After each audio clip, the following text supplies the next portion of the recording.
ஜெய் ஸ்ரீராம். சொல்லுங்க. ஜெய் ஸ்ரீராம். ஜெய் ஸ்ரீராம். ஜெய் ஸ்ரீராம். ஜெய் ஸ்ரீராம். பாரத அன்னையின் பாதத்தை தொட்டு வணங்கி என்னுடைய பெற்றோரை துவங்குகிறேன். இன்று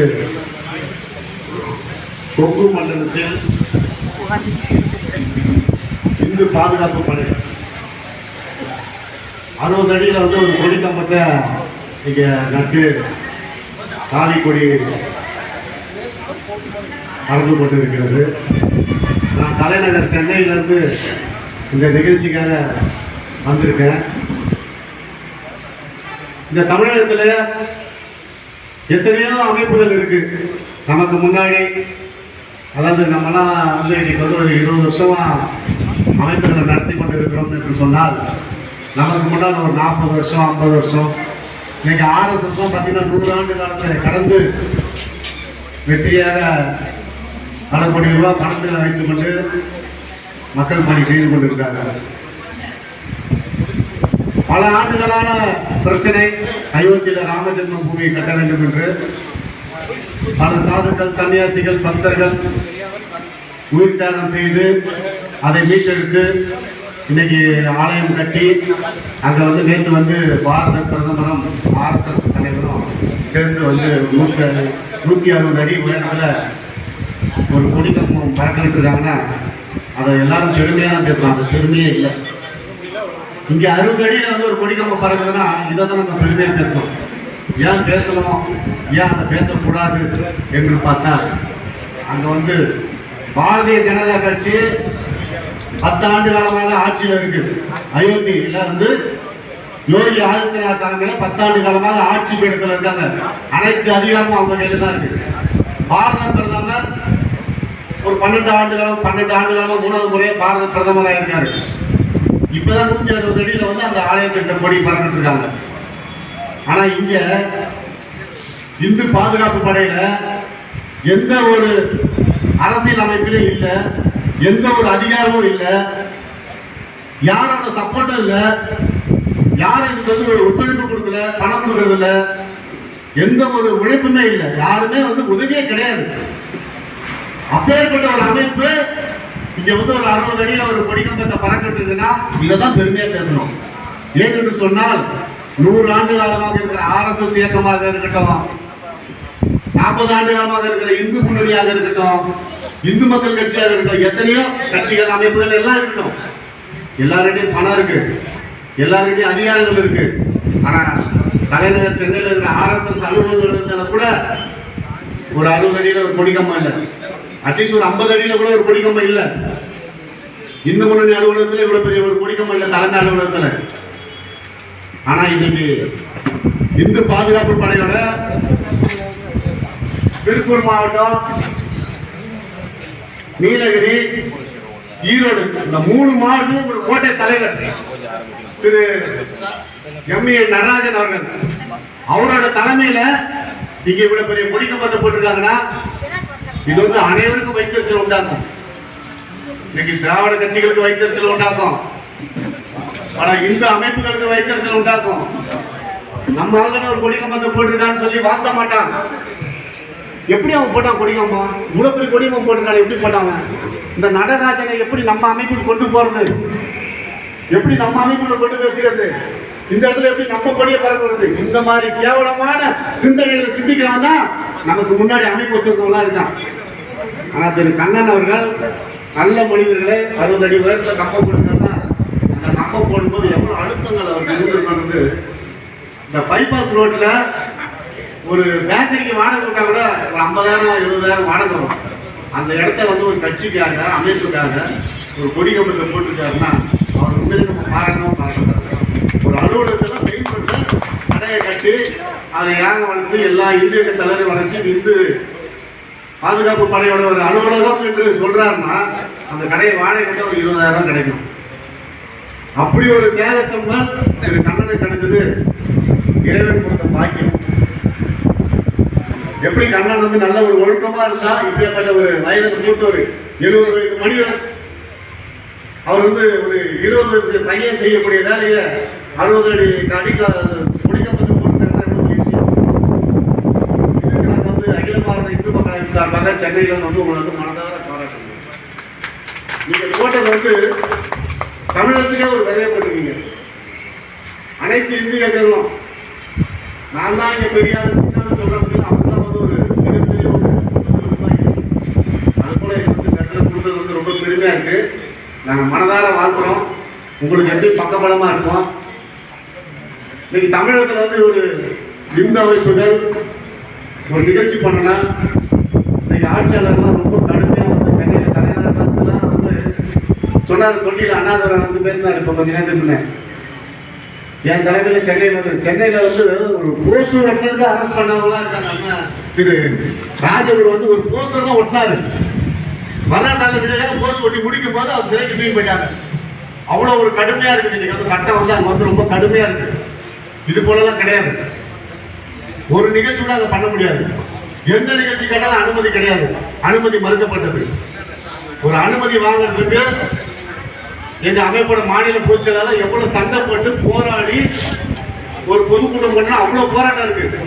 அத்துமீறி நீங்க வந்து அனுமதி கொடுக்கவில்லை என்று சொன்னால் சாலை மறியலாகவாது நாங்கள் நடத்துவோம்னு சொல்லி அதுக்கப்புறம் தான் அனுமதி வாங்க முடியுது.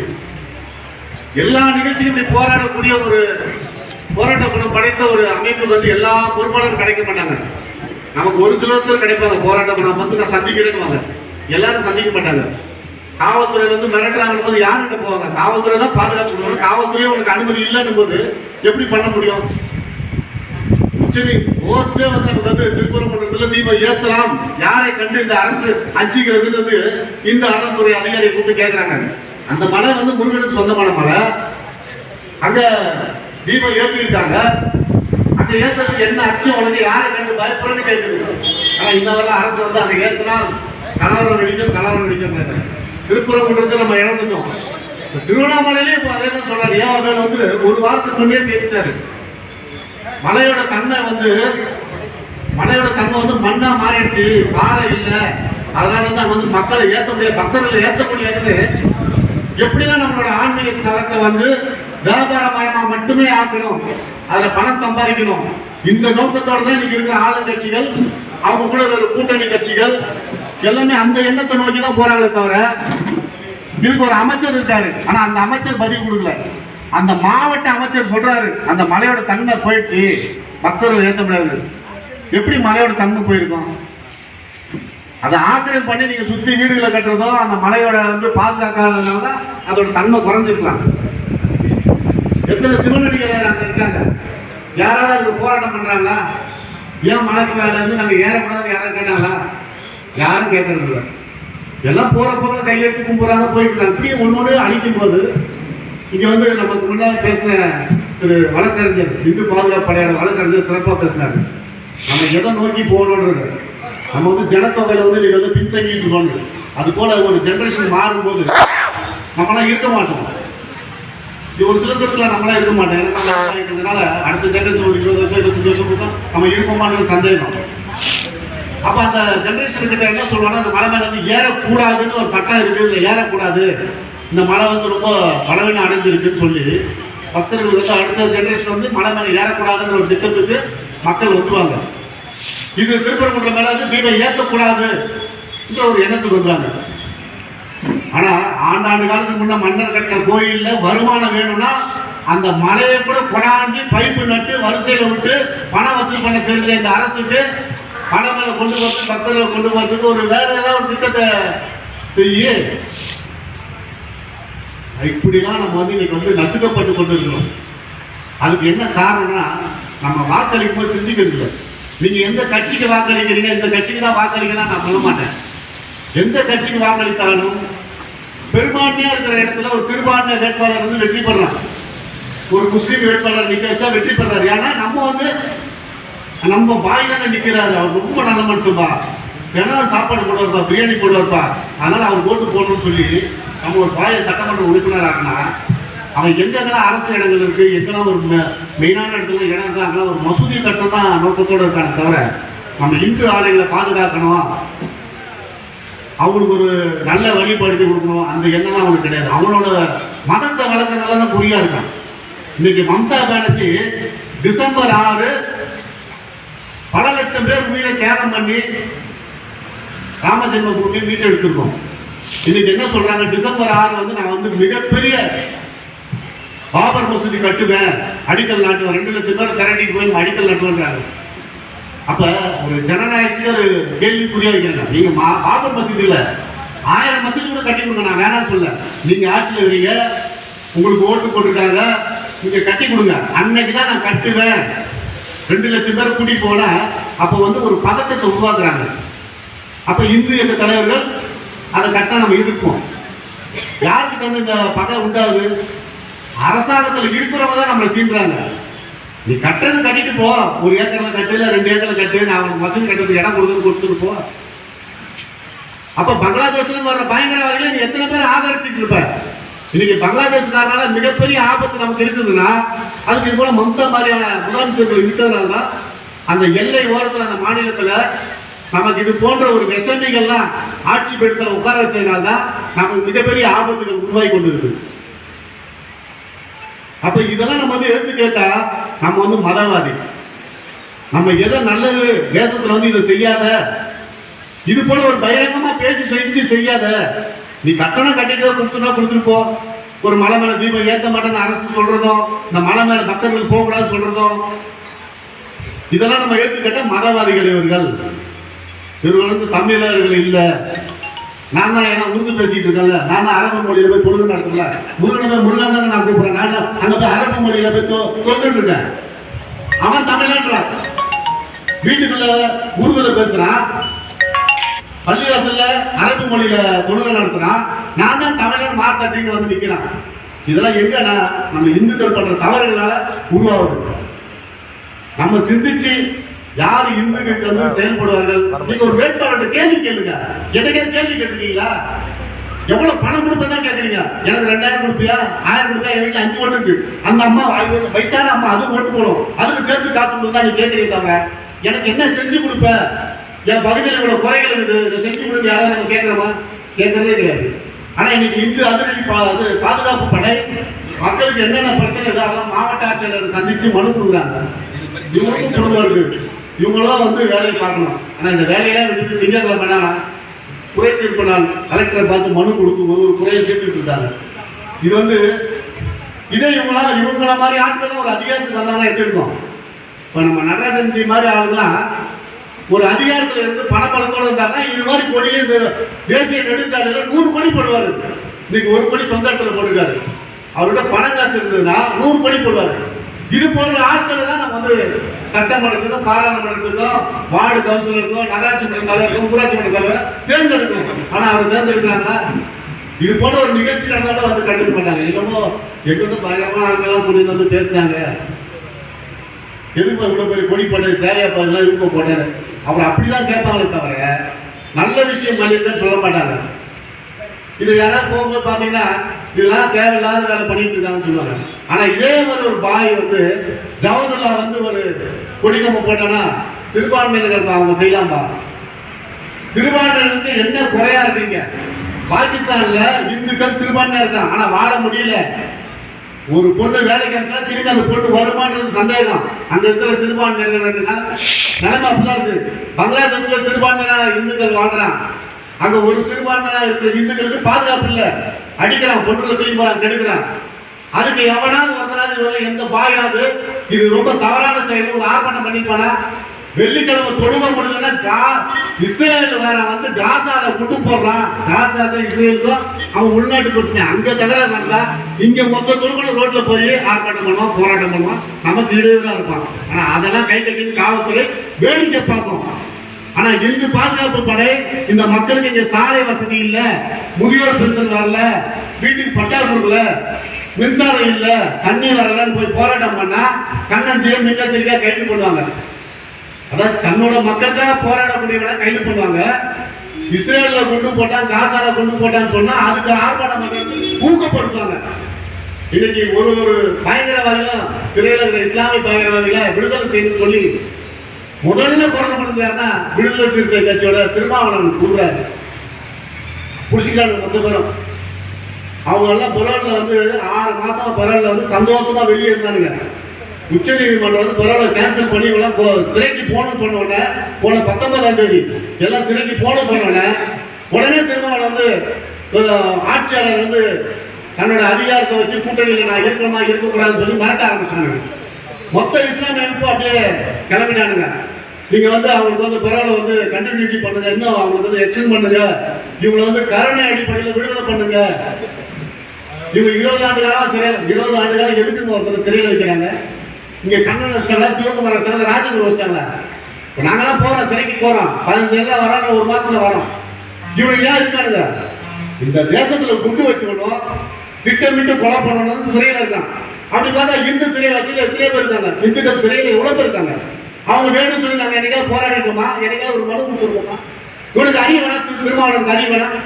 இவன் தேசத்துக்கு ஒரு பயங்கரவாதிகள், இவங்களை வெளியே விடு சொல்றமே. நம்ம வந்து பாராளுமன்ற உறுப்பினர், ஜனநாயக கடமை அவங்களுக்கு அதிகமா இருக்கு.